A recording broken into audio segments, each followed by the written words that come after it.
Hey guys, what's up? It's Kimberly Wright here, Realtor here in the state of Arizona, and I'm going to be talking to you guys a little bit about the home buying process here in the state of Arizona because I went into it a little bit on this video up here. It is tagged right here, so if you guys haven't already, go ahead and click on that video to watch the first part of this because this is going to be an extension of that, okay? This is part 2. So a lot of you guys are looking to relocate here from out of state, which means you are moving here from out of state, okay?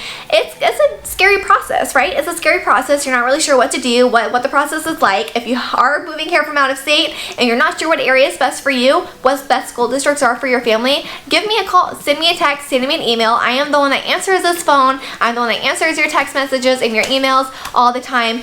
Don't be afraid to reach out. I am here to help serve and support you at the highest possible level. Let's go.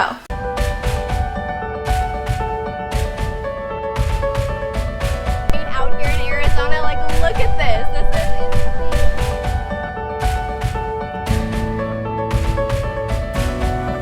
This video and that video was originally supposed to be one whole video, and owner error, right? I didn't realize I messed up. So they're in 2 different videos, but you can find them very, very easily because they're in one playlist in my YouTube page. But you guys, I'm rambling on, okay? So what I was leaving off on the last video was inspections, right? So the moment you are under contract on a home, that is the moment your inspection period starts, right? Now, keep in mind, you guys, an inspection period, the time frame can always be negotiable. You can do anywhere from a 2-day inspection period to a 10-day inspection period. That's the max here in the state of Arizona. What a lot of people don't realize is in this time frame, this is the only time during the inspection period while you are in escrow, you are under contract, where you are able to back out of the contract without losing your earnest money deposit. Now, what is an earnest money deposit?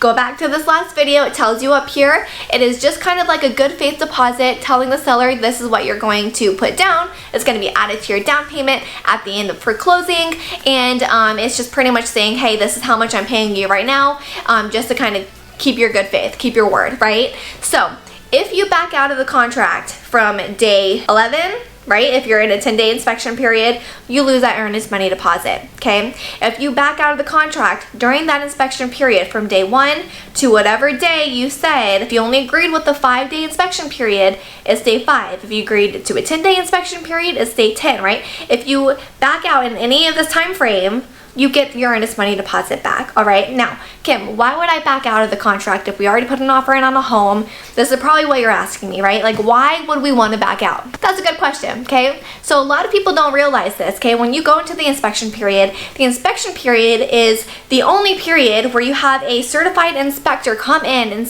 point out literally everything that is wrong with the property. This is good because you want to know exactly what you're getting into. There's 5 things that I tell my buyers exactly what they need to look for. And all of these things are what makes the home livable, right? If you're in a high seller's market, which in 2020, 2021, 2022, and so on, we are still in a high seller's market, okay? So you want to be careful what you ask for on the inspection report because we don't want to ask for too much or the seller is going to be like, we're not going to fix anything, okay? So here's the 5 things you ask for. So number 1 is anything that's wrong with the plumbing, okay? That's huge. Water is huge here in the state of Arizona. You need to make sure you have a good plumbing system and it works efficiently. Number 2 is going to be electrical. How old is the electrical box? How old is the electrical panel? What about the wiring in the home? You want to make sure those are working properly as well, because if you don't have electrical, the home is probably not going to be very livable. Number 3, foundation. Is the foundation a good, solid foundation? Number 4, you want to look at the HVAC. That is your heating and cooling, okay? If you do not have a good working AC unit here in the state of Arizona, it can be very, very hard to live here. It could cause a lot of health, and sometimes in the past it's caused, not having AC in a home has caused even worse scenarios, okay? So you have your plumbing, you have your electrical, you have your foundation, your HVAC, and then your roof, okay? Here in Arizona, we have a huge monsoon storms. We have huge monsoon storms in the summertime. You want to make sure you have a good roof because your home can flood if you do not have a good roof on your house. So those are the main things that I always ask you guys to ask for, okay? So there's 2 things that we can do, okay? We can ask for repairs on these subjects. So during the inspection period, the inspector is going to go out there. They're going to send you out a full report of what's going on with the property, and you're going to choose from that report, what you want fixed, okay? Like I said, don't choose too many things. You want to make sure you keep it reasonable, all right? And then you can always ask for a credit as well in lieu of repairs. So right now that's what we're seeing a lot of. So we're seeing a lot of sellers just giving away a credit of like, you know, whatever amount you guys see is best, instead of doing the repairs themselves. So that's something you guys can watch out for, okay? And then after that, the inspection period ends. Now we're just kind of in leeway, all right? You guys are going to notice we're in a leeway. It's kind of, you know, going slow. You're going to hear from me, your realtor, and my team at least once a week, every Tuesday, if not every Tuesday and Friday, just giving you guys updates on where we're at, where the appraisal is, things like that. So that is where the process is going to be there. At that point, at the end of the, let's say about like 21, 22 in the process, you're going to be hearing from the title company, okay? The title company is going to come in and they're going to ask you to come in for signing. This is when you're going to sign all of your documents, the deed, all this stuff to make the home actually legally yours.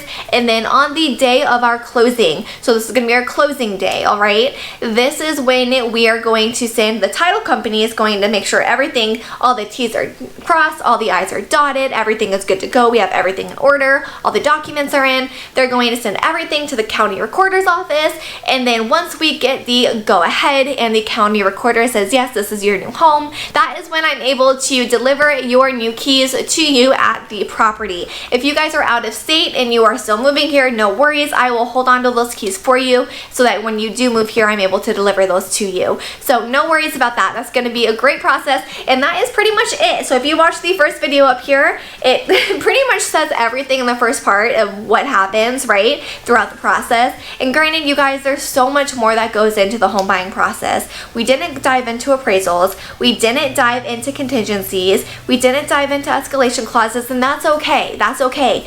Because you guys don't know what you don't know. And some of those things may not even need to be used or talked about or anything. When that time comes, if you guys have questions, you have concerns throughout the process, you can always reach out to me. I'm here to help serve and support at the highest possible level. I always have my phone on me. I'm always the one answering the text messages and the emails. I got your back. So always reach out. I'm here to help.